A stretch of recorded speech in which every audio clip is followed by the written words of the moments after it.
샬롬. 오늘은 이사야 24장 14절에서 23절까지 말씀으로 해가 부끄러워지는 아침이라는 제목으로 묵상의 세일을 나누겠습니다.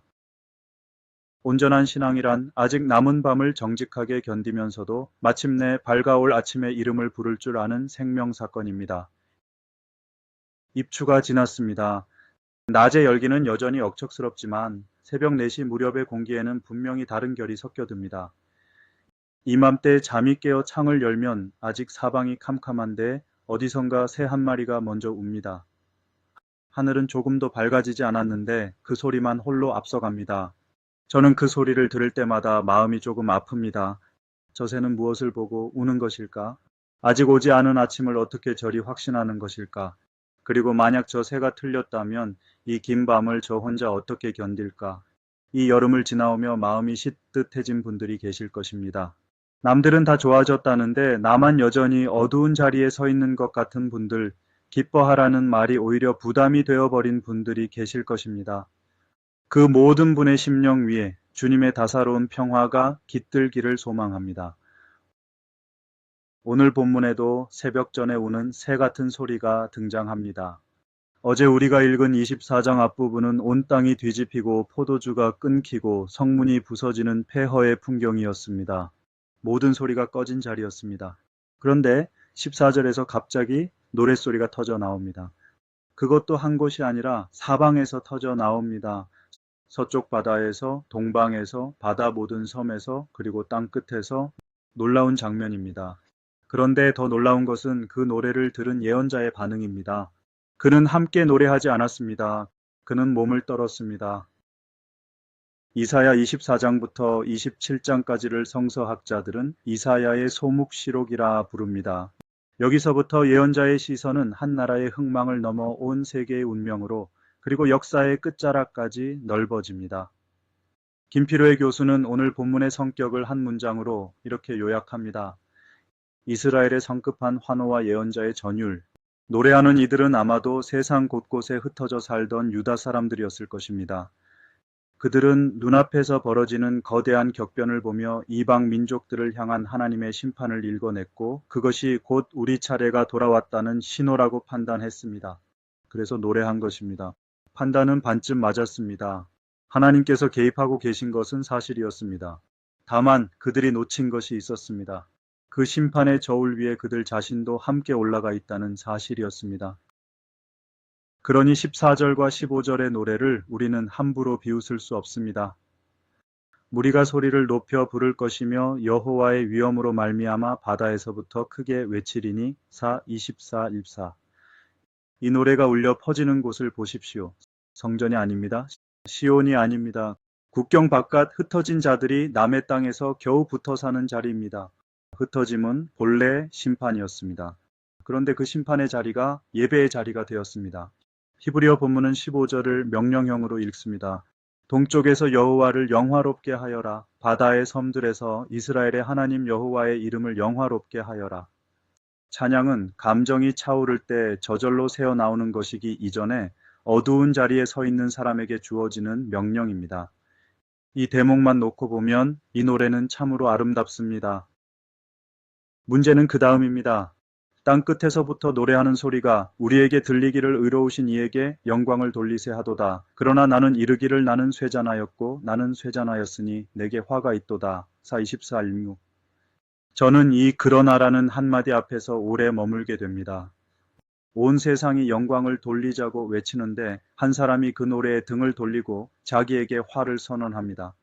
쇠잔하였다는 말은 앞 단락에서 땅이 마르고 시들었다고 할 때 쓰인 바로 그 말입니다. 땅이 마르듯 그도 말라갑니다. 그는 심판의 바깥에 서서 구경하는 사람이 아니라 심판의 무게를 자기 몸으로 받아내는 사람이었습니다. 남들이 다 아침이라고 외칠 때 아직 밤이라고 말해야 하는 사람의 외로움이 여기 있습니다. 유대인 사상가 아브라함 요수아 헤셸은 예언자란 격렬하게 느끼는 사람이라고 말했습니다. 그가 보기에 예언자의 감정은 개인의 기질이 아니라 하나님의 마음에 대한 참여였습니다. 하나님께서 무심한 관찰자가 아니라 상처받으시는 분이기에 그분의 마음에 접속된 사람은 필연적으로 아파한다는 것입니다. 그렇다면 이사야의 전율은 그 시각에 하나님께서 무엇을 느끼고 계셨는지를 보여주는 창문입니다. 심판을 집행하시는 분이 그 심판을 조금도 즐거워하지 않으신다는 사실이 한 사람의 떨림을 통해 새어 나오는 것입니다. 우리는 흔히 하나님의 공의와 하나님의 사랑을 따로 놓고 저울질하지만 예언자의 몸에서는 그 둘이 한 덩어리로 뒤엉켜 신음이 됩니다. 오늘 우리 시대의 신앙 언어에 가장 부족한 것이 어쩌면 이 신음일지도 모르겠습니다. 이어지는 17절부터 20절까지는 예언자가 본 것을 그대로 옮겨 놓습니다. 두려움과 함정과 올무, 도망하면 함정에 빠지고 함정에서 올라오면 올무에 걸리는 막다른 길, 열리는 하늘의 문과 진동하는 땅의 기초. 그리고 마침내 이런 문장에 이릅니다. 땅이 취한 자같이 비틀비틀하며 원두막같이 흔들리며 그 위에 죄악이 중함으로 떨어져서 다시는 일어나지 못하리라. 4, 24, 20.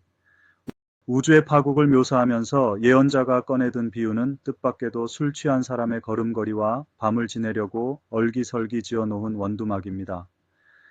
별과 지진을 말하다가 갑자기 밭 한가운데 서 있는 낡은 원두막으로 내려오는 이 낙차가 저는 참 좋습니다. 거대한 재앙도 결국은 우리가 아는 삶의 언어로만 이해될 수 있다는 뜻이기 때문입니다. 그리고 그 이유가 마지막에 붙습니다. 그 위에 죄악이 중하기 때문입니다.